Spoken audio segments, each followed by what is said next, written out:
Right then, time for me to do the combat patrol, and painting up a death dread. Now, I decided to go for bad moons for my death dread, and as you can see here, unlike a lot of my orcs that have actually quite vibrant colours, I decided to go the opposite direction with the bad moons and actually make them feel a lot dirtier, actually, duller, and the yellow that I've ended up with is going to be more of a like very more like a mustard colour than the bright bad moon yellow. So let's just kind of hit how I approached doing this, because I promised myself that I would only use colours that came with combat patrol, and that's exactly what I've done. What I've actually got here, oddly enough, is quite a simple colour scheme, and when I say it's very simple, I'm actually literally just playing around with those and not much else. It's how you apply them that creates that off yellow colour. So let's get rolling, and I'll show you the approach that I'm using. So I get myself some lovely Alvaline Sunset, and then what I'm going to do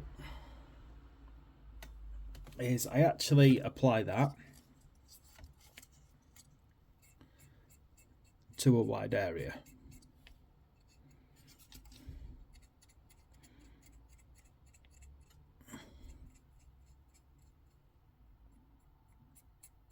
Now, the thing about doing any kind of yellows is that you just kind of have to accept quite early on that streakiness is a natural part of yellow, and that multiple layers are just just the way it's going to be.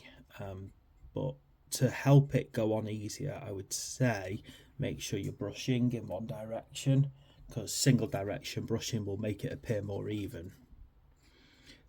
Now, obviously this is a huge model, so spending absolutely ages painting the whole thing is going to be quite insane for this kind of video, because I don't want to be at it for absolutely ages, do I now?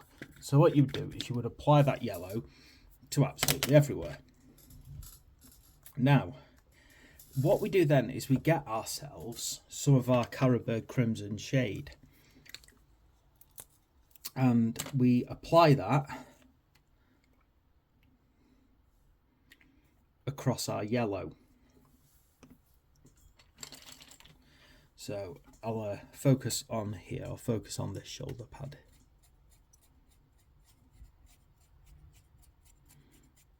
Now that is going to completely mess up our yellow. And actually what you will find is that because it's a reddish purple colour, Caribou Crimson, it starts to actually push the colour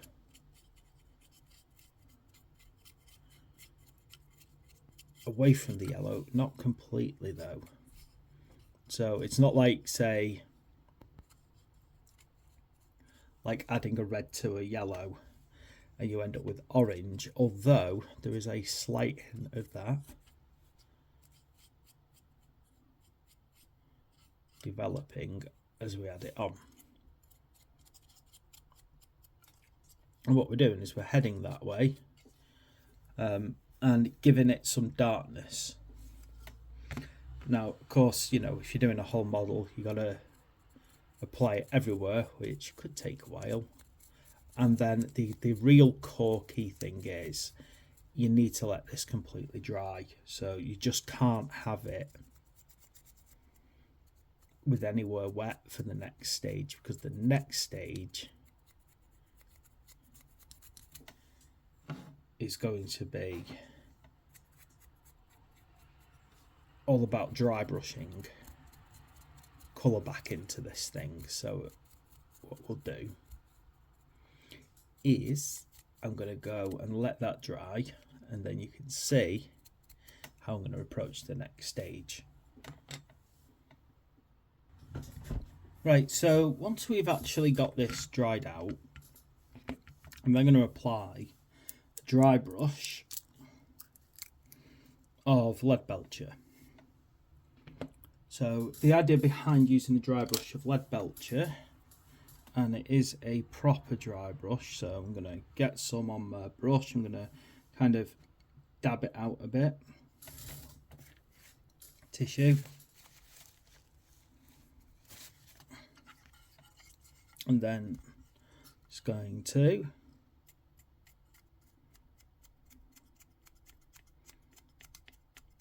let it really hit.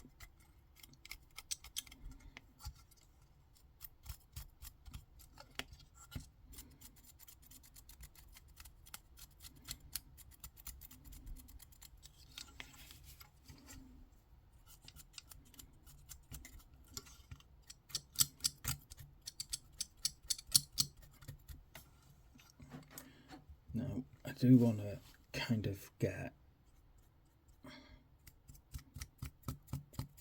basically any edges quite well covered.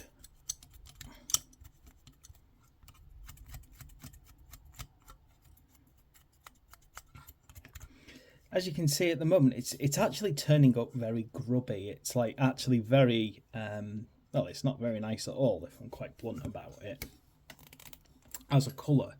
And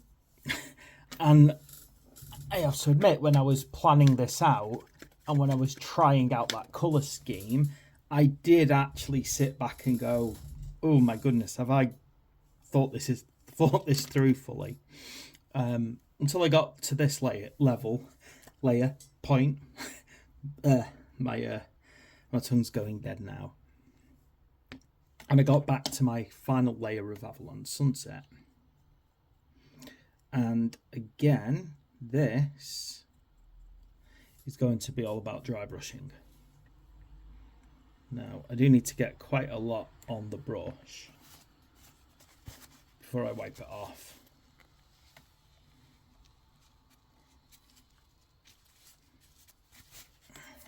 And then what I start doing is I'm going to get it reapplied.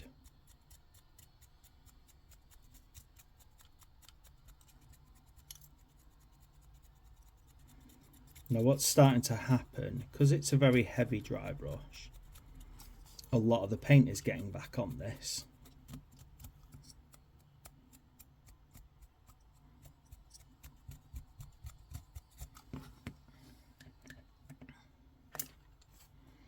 And I'm probably going to have to do quite a few.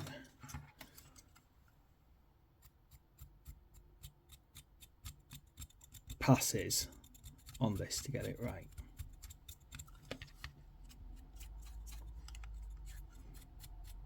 Now I'm going to leave the underside without anything because that's nicely in shadow there.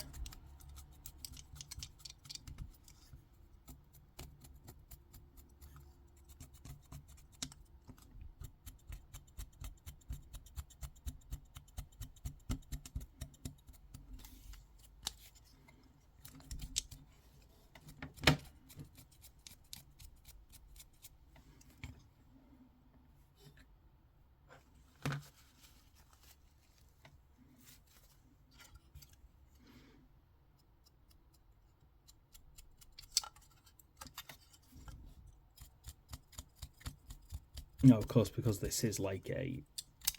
Ooh, that's good, isn't it? I was going to say, because that's a hard to reach place. But luckily for me, it snapped off. So there we go, fantastic. It's just made my life a lot easier. Hopefully you can see it's actually started to rebuild the yellow colour up now. And we're getting quite a interesting layering.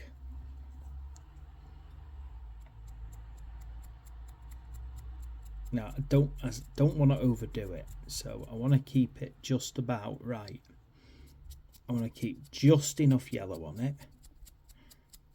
But what I'm trying to not do is lose what I've already done underneath, which is the crimson and the lead belcher steel. Because that is part of the effect. But of course I want to make sure that it's heading towards that colour so that they match. And then of course I can add some black checks and things like that across them to really get that kind of industrial look going. Now, I'm really hoping that at some point in Combat Patrol we get a nice yellow highlight, because I still think this needs some highlights just to improve the quality of it, like a very light yellow, like Flash Git yellow. But for now, as you can see, what I've managed to get out of that is quite a different kind of yellow. So instead of it being a bright, vibrant yellow, what I've actually got here is a very dirty yellow. It's worn, it's weathered, and yet I've achieved that with only 3 paints. Basically, well, I say okay 4 because the grey on the undercoat counts. Avalon Sunset, Caribou Crimson, Lead Belcher, and then dry brush back over with some Avalon Sunset. And there we go. That is our Dirty Bad Moon Yellow. Thanks for watching. Please like and subscribe. See you in the next video.